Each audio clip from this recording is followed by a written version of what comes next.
கண்டில்யன் எழுதிய கடல் புறா பாகம் 2 அத்தியாயம் 8 மஞ்சள் அழகி. உனக்கு நான் உதவ மறுத்தால் என்று கோட்டை தலைவனின் ஆக்ரோஷ கூச்சலை கூட அறிவில் புகவிடாமல் தடுத்து தன்னை பெரும் பிரம்மைக்கு உள்ளாக்கிக் கொண்டு அரை கதவருகில் சிறிதும் அசையாமல் சிலையென நின்ற சித்திர பெண்ணை இமை கொட்டாமல் பார்த்து நின்ற இளைய பல்லவன் அந்த அழகு சிலை அசையவும் ஆரம்பித்த பின் அதன் நடை ஒய்யாரத்திலும் மனதை பறிகொடுத்தான். அதுவரையில் தான் வாழ்வில் கண்ட எந்த சாதியையும் அந்த வடிவழகி சேர்ந்தவள் அல்ல என்பதை பார்த்த மாத்திரத்தில் புரிந்து கொண்டாலும் அவள் எந்த சாதி, எந்த நாட்டவள் என்று தீர்மானிக்க முடியாத அளவுக்கு அவள் உடல் அழகு இடத்துக்கு இடம் மாறிக்கொண்டிருப்பதை கவனித்த இளைய பல்லவன் எங்கோ கானகத்தில் புகுந்தவன் என்றும் காணாத ஒரு புத்தம் புது மலரை கண்டுவிட்டால் எந்த நிலையை அடைவானோ அந்த நிலையை அடைந்திருந்தான்.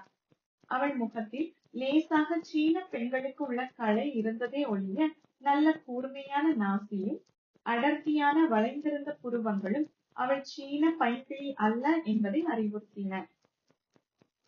அவள் சரீர சர்மத்தில் ஓடியிருந்த லேசான மஞ்சள் நிறமும் சீனத்து மாதர் உடலில் உள்ள மஞ்சளை போலில்லாமல் மஞ்சள் பூசி குளித்த பின்னுள்ள உடல் வண்ணத்தை அடைந்திருந்ததால் ஏதோ பக்குவப்பட்ட தங்கம் போல் பளிச்சிட்டது. நன்றாக எழுந்து வளைந்திருந்த அவள் கதுப்புகளும் அதிக அகலம் இல்லாவிட்டாலும் மிக வசீகரமாக தெரிந்த நூதல் பிரதேசமும் உருண்டு தொங்கிய கைகளும் புத்தொளி ஒன்றை இயற்கையாகவே பெற்றிருந்ததையும் தெரிந்தும் தெரியாமல் இருந்த அந்த ஒளியும் அவளை சொர்ண தேவதை போல் அடித்திருந்ததையும் கவனித்த இளைய பல்லவன் மனதை விட்டு அகற்ற முடியாத பெரும் விபரீத அழகுக்கு முன்பாக தான் நின்றிருப்பதை அறிந்து கொண்டான். அத்தனை அழகையும் தோற்கடிக்கும்படியாக அவனை உற்று நோக்கிய விழிகளில் கூட இரண்டு இனங்கள் கலந்து கிடந்தன. அவள் கருவிழிகளை சுற்றியிருந்த இடம் அசல் வெளுப்பில்லாமல் சற்று செவ்வரிப்பட்டிருந்ததால் சாவகத்தில் குரூரமான பகத்தினங்களின் விழிகள் போல் அவை இருந்தாலும் விழிகளில் கொரூரத்துக்கு பதில் சாந்தமும் விஷமமும் நிலவி கிடந்தன. அவள் பார்வையில் இருந்து குணத்தை பற்றி எதுவும் சொல்ல முடியாதிருந்தது. வெறுத்த பார்வை அல்ல, வஞ்சக பார்வையும் அல்ல. இருந்தாலும் பார்ப்பவர்களுக்கு சந்தேகம் துணிக்கும் பார்வையை அந்த விழிகள் பெற்றிருந்தன. காட்டு புஷ்பம் போலவே அவள் அவயங்கள் செழித்து கிடந்தன. திண்மையான கழுத்தும் சிற்றிடைக்கு கீழும் மேலும் பின்னும் இருந்த வளர்ச்சியும் இன்ப இச்சை நிறைந்த உள்ளத்திற்கு வெளி சான்றுகளாக காட்சியளித்தன. உறுதியாக நிலத்தில் ஊன்றிய அவள் கால்கள் மிகுந்த அழகு படைத்து கட்டை விரலிலிருந்து மேல் நோக்கி நோக்கினால் சிறிதாக துவங்கி பெரிதாக கடலுக்கு அருகே விரியும் அழகுள்ள நதியையும் தோற்கடிக்கும் வண்ணம் அமைந்திருந்தன. இத்தனை அழகுகளை தாங்கி நல்லவளா பொல்லாதவளா, சீனத்து பெண்ணா வேறு நாட்டவளா என்று எதையும் ஊகிக்க முடியாத பெரும் புதிராகவும் அசைவற்று நின்ற அந்த அழகு சிலை அசைய முற்பட்டு தன்னை நோக்கி நடக்க துவங்கியதும் அவள் தேகத்தில் எழில் இடங்கள் மெல்ல ஆடியும் துள்ளியும் புரண்டும் கூட வந்து இளைய பல்லவன் சித்தத்தை எங்கோ இழுத்து கொண்டு சென்றன.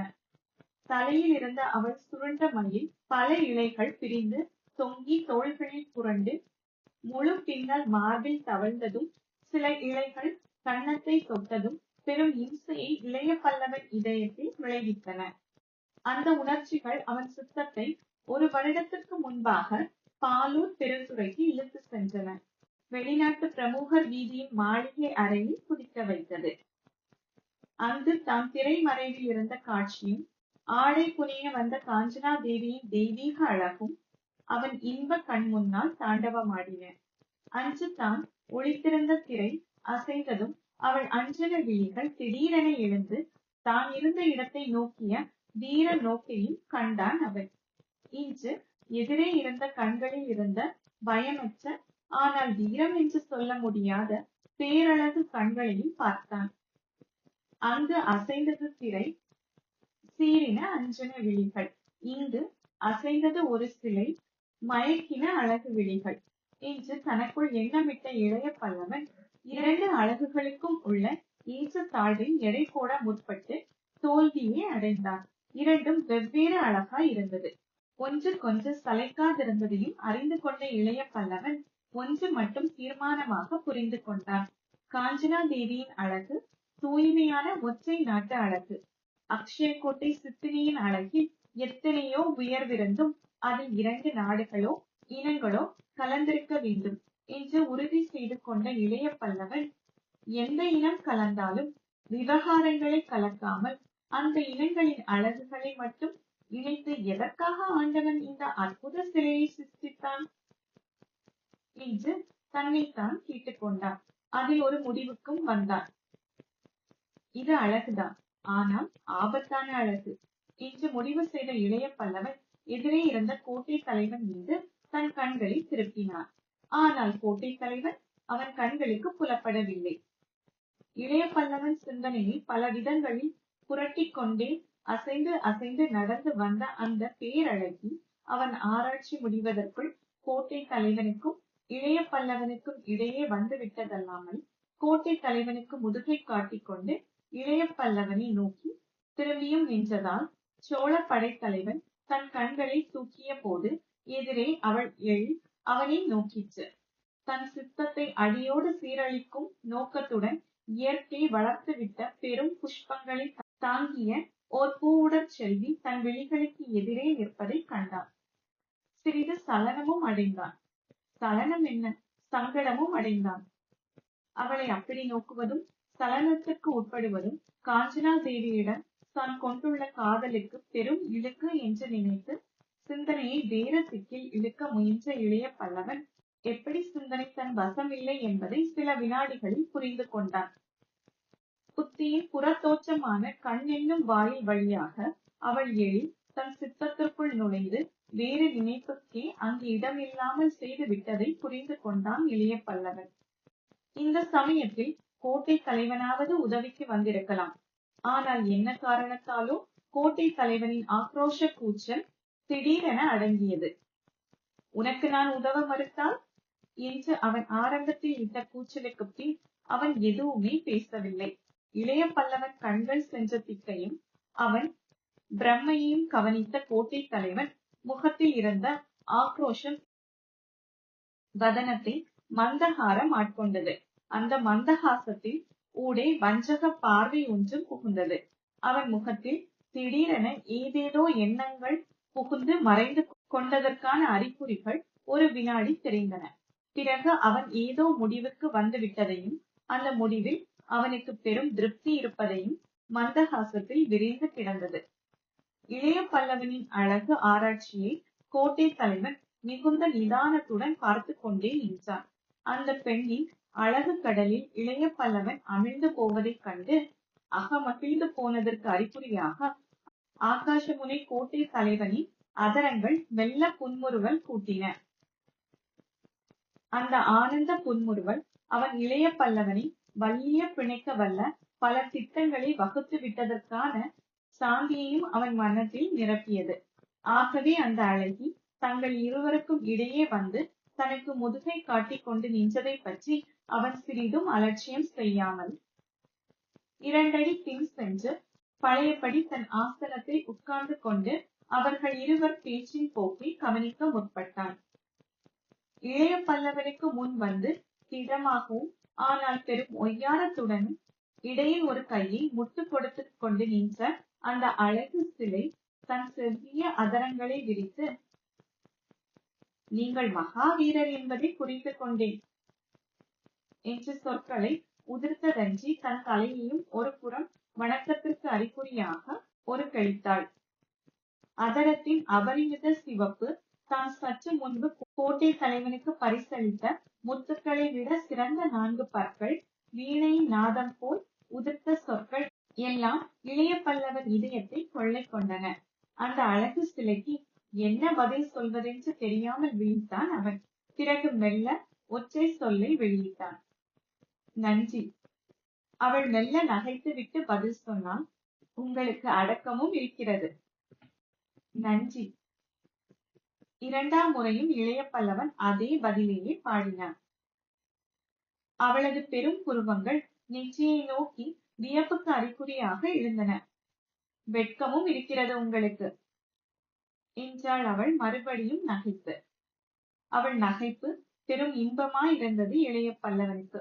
இருந்தாலும் திரும்ப திரும்ப அவள் தன் குணாதிசயங்களை விவரித்ததால் பொறுக்காத அவன் தன் கைவரிசையும் காட்டத் துவங்கி, சில சமயங்களில் அந்த குணம் ஆண்களுக்கும் தேவையாய் இருக்கிறது என்றான் மெதுவாக. அவன் பதிலில் புதைந்து கிடந்த பொருளை நொடி பொழுதில் புரிந்து கொண்டாள் அவள். பெண்கள் சில சமயங்களில் காட்டும் நாணக்குறைவை குறித்தே அவன் அப்படி பதில் சொல்கிறான் என்பதை அறிந்து கொண்ட அவள், உங்களுக்கு விஷமமும் இருக்கிறது என்றாள் நான்காம் முறையாக. என்ன? வியப்புடன் கேட்டான் இளைய பல்லவன். நீங்கள் மாவீரர் என்றேன், அடக்கத்தை காட்டினீர்கள். உங்களுக்கு அடக்கம் இருக்கிறது என்றேன், வெட்கத்தை காட்டினீர்கள். வெட்கமும் இருக்கிறது என்றே என்னை குத்தி காட்டி உங்களுக்கு விஷமமும் உண்டு என்பதை நிரூபித்தீர்கள். அடக்கம், வெட்கம், விஷமம் ஆகிய குணங்கள் எனக்கு மிகவும் பிடிக்கும் என்றாள் அவள் உள்ளத்தை திறந்து காட்டி. ஏன்? அவளுக்கு என்ன பதில் சொல்வது என்று தெரியாமல் ஏதோ கேட்க வேண்டும் என்பதற்காக அந்த ஒற்றை சொல்லை உதிர்த்தான் இளைய பல்லவன்.